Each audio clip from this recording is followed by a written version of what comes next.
नमस्कार मित्रों, मैं दिव्यदर्शन पुरोहित गुरुदेव अभिषेक वडोदरा से बोल रहा हूँ। हमने वेदों में सुना है कि ओमकार अनाहत ध्वनि है, जो किसी अनाहत यानी कि जिसको आहत यानी कि किसी बजाने से, किसी चीज़ के संस्पर्श से, किसी चीज़ के टकराने से जो आवाज़ उत्पन्न होती है उसको आहत बोलते हैं। और बिना टकराने की या बिना किसी भी चीज़ की आवाज़ उत्पन्न होती है उसको अनाहत बोला जाता है। तो ये अनाहत नाद है कौन? ओमकार। और वेद विज्ञान के अंदर उसके ऊपर बहुत चर्चा चली है, बहुत सी ऋचाएँ प्राप्त होती है। वो कहा जाता है कि ओमकार ध्वनि का अगर श्रवण किया जाए, ओमकार का ध्यान किया जाए, ओमकार का नाद बोला जाए तो बीमारियां दूर होने से लेकर के, रुग्णता दूर होने से लेकर के, आत्मशक्ति के प्राप्त होने से लेकर के समाधि अवस्था तक प्राप्त हो सकती है। तो इसके बारे में वेद विज्ञान क्या कहता है और खगोल विज्ञान क्या कहते हैं, दोनों को मिला करके आज हम एक थोड़ी सी चर्चा करेंगे। मित्रों, ऐसा कहा जाता है वेदों में कि भगवान को एकम बहुश्यामी का संकल्प हुआ और फिर उसमें से ब्रह्मांड का प्रसव क्षण मात्रा में परार्थ में हो गया और ब्रह्मांड फैलता हुआ चला गया। और वेद कहते हैं उसके साथ में समय वगैरह, स्पेस वगैरह भी निकला और मैटर निकला, ब्रह्मा का निर्माण हुआ, इंद्र का निर्माण हुआ, अग्नि का निर्माण हुआ और स्पेस पूरा का पूरा ब्रह्मांड फैलता हुआ चला गया। विज्ञान, खगोल विज्ञान भी ऐसा ही कहता है। वो कहता है कि एक सूक्ष्म अणु था और इसको पॉइंट ऑफ सिंगुलरिटी बोला जाता है। और पॉइंट ऑफ सिंगुलरिटी के अंदर पूरे ब्रह्मांड की ऊर्जा एक छोटे से कण में, बिंदु में भरी हुई थी और वो पॉइंट ऑफ सिंगुलरिटी के अंदर क्वांटम फ्लक्चुएशन हुआ। देखिए, दोनों ये यहाँ पर एक हो जाते। वेद कहता है परब्रह्म था और वो एकदम सूक्ष्म स्वरूप में होता है परब्रह्म, उसको देखना असंभव है। विज्ञान भी कहता है पॉइंट ऑफ सिंगुलरिटी को देखना, समझना असंभव है। और उसके अंदर वेद कहता है एकम बहुश्यामी का संकल्प हुआ और वही बात विज्ञान कहता है क्वांटम फ्लक्चुएशन हुआ, यानी कि ऊर्जा के अंदर हलचल पैदा हुई और उसके साथ में ब्रह्मांड का प्रस्फुरण यानी कि बिग बैंग हुआ, विस्फोट हुआ। और विस्फोट के साथ में ये पूरा अग्नि का गोला बाहर निकला है सविता के रूप में, हिरण्यगर्भ के रूप में, वही ब्रह्मलोक है। वो निकला और उसके बाद में फिर अपतत्व का सृजन हुआ। विज्ञान उसको क्वांटम यून प्लाज्मा यानी कि QG भी कहता है। और उसमें से फिर नारायण यानी कि अपतत्व उसको बोला जाता है। उसमें से फिर मैटर रूपी ऊर्जा का उत्पादन हुआ, जिसको हम सब एटॉमिक पार्टिकल्स बोलते हैं। उसके अलावा एलिमेंट्री पार्टिकल्स बोलते हैं। फिर ग्रेविटी फोर्स, इलेक्ट्रोमैग्नेटिक फोर्स जैसी मूलभूत ऊर्जाओं का उत्पादन हुआ। तो जो ये हिरण्यगर्भ का प्रसव हुआ, ये प्रसव क्वांटम फ्लक्चुएशन के बाद में हुआ, उसको बिग बैंग क्लाउड बोलते हैं। बिग बैंग के बाद में क्लाउड उत्पन्न हुआ और उसमें से फिर ब्रह्मांड का प्रसव हुआ। ये जो प्रस्फुटन हुआ, ये प्रस्फुटन प्रसारण के समय एक ध्वनि निकला होगा।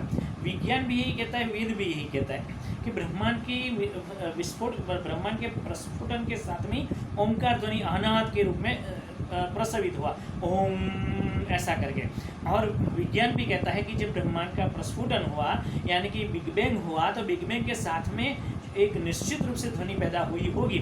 मगर वो ध्वनि क्योंकि 1370 करोड़ यानी कि 13.7 बिलियन ईयर्स पूर्व ब्रह्मांड पैदा हुआ, तो 1370 करोड़ वर्ष पूर्व से वो ध्वनि चलती हुई चली जा रही है, पूरे ब्रह्मांड में फैलती हुई चली जा रही है। तो इतनी विकन है, यानी इतनी उसको सुना कानों से या मशीन से सुना असंभव है, वो विज्ञान कहता है। वेद भी यही कहता है कि वो ध्वनि जो उत्पन्न हुई उसको विज्ञान कहता है वो क्या ध्वनि है वो नहीं कह सकते, मगर ध्वनि उत्पन्न हुई क्योंकि विस्फोट हुआ था, प्रस्फुटन हुआ था। तो प्रसरण के साथ में ध्वनि निश्चित रूप से उत्पन्न होती है।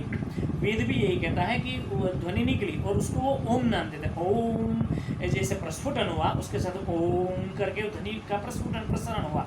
मगर वो वेद कहते, जैसे विज्ञान कहता है कि इतनी वीक है उसको सुनना असंभव है। विज्ञान के जरिए भी, अभी मशीनों के जरिए भी उसको सुना नहीं जा सकता।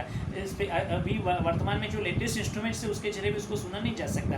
पुरानी 13.74 बिलियन ईयर्स पूर्व की पुरानी गैलेक्सीज को हम देख सकते हैं रेडियो वेव्स के माध्यम से, रेडियो टेलीस्कोप के माध्यम से देख सकते हैं। मगर वो ओमकार में जो ध्वनि पैदा हुआ था उसको सुनना असंभव, विज्ञान कहता है। वेद भी यही कहता है कि हम देख सकते बिग बैंग क्लाउड तो यानी ब्रह्मलोक तक नहीं देख सकते, मगर हम वहाँ तक जा सकते हैं और उसको ध्वनि को सुन सकते हैं। कैसे सुन सकते हैं? विज्ञान वहाँ कहता है कि सॉरी हम नहीं सुन सकते, मगर वेद कहता है उससे आगे चलता है और कहता है कि हम सुन सकते हैं। कैसे सुन सकते हैं? एकदम शांत चित्त से जहाँ पर बैठते हैं, जहाँ प्रशांत वातावरण हो, मन शांत हो, बुद्धि शांत हो, किसी भी प्रकार का विकार अंदर हमारे मन में राग द्वेष ईर्ष्या वेर जेल किसी प्रकार का विकार ना हो, हमारी नियमित दिनचर्या हो, सात्विक भोजन हम लेते हो, निश्चित रूप से बैठे और एकदम ध्यान मुद्रा में बैठ करके सविता का ध्यान करते हुए अगर सुनते हैं तो हमें 1-2 दिन बाद, 1 महीने बाद, 1 साल बाद कुछ 10 साल बाद भी ओंकार ध्वनि सुनाई देती है, उसको अनाहत नाद बोलते हैं। और वही ओम है, वो ओम पूरे ब्रह्मांड में फैला हुआ है। ये शब्द ध्वनि है। शब्द ऊर्जा से काफ़ी कुछ परिवर्तन होता है। शब्द ऊर्जा ब्रह्मांड के प्रसव के लेकर के ब्रह्मांड के प्रसरण में बहुत अपना योगदान देती चली आ रही है। तो ये शब्द ऊर्जा को, ओमकार को हम सूर्य के रोटेशन के रूप में, गैलेक्सी के रोटेशन के रूप में, तारों के रोटेशन के रूप में, रेडियो सिग्नल्स के माध्यम से सुन भी सकते हैं। हमने गुरुदेव वेधशाला से सुना है, उसको स्पेसिफिक ओम नहीं कह सकते, मगर वो एक रेडियो सिग्नल्स, वो यूमिंग उसको कहते हैं, यूमिंग सुनाई देती है। किसी भावनाशील को ओम लगता है, वास्तव में वो ओम नहीं है, क्योंकि ओम अगर यंत्र से सुनाई देता है तो वो ओम नहीं है। ये अनाहत ध्वनि, अनाहत साधना से ही सुना जा सकता है। तो हम आइए प्रार्थना करें, समाधि अवस्था हमको प्राप्त हो और हम ईश्वर की, परब्रह्म की, परमेश्वर की वो अनाहत ध्वनि को, पूरे ब्रह्मांड की मूलभूत ध्वनि को सुन सकें और उसी में डूब जाए, ताकि हमारी सभी बीमारियां लुप्त हो जाए, विलुप्त हो जाए, पूरे वायरस पूरे विश्व से, पृथ्वी से निकल जाए, बीमारियां सब समाप्त होती चली जाए, इम्यूनिटी पावर हमारी जागरूक हो जाए और हम सब मिलकर के फिर से पुनः भारत को जगत गुरु बना पाए। आइए प्रार्थना करें पेंडेमिक की समाप्ति की। सर्वे सुखिनः सर्वे सन्तु निरामया। Everyone be happy and everyone be healthy. This is Divya Darshan Purohit from Gurudev objective India. नमस्कार।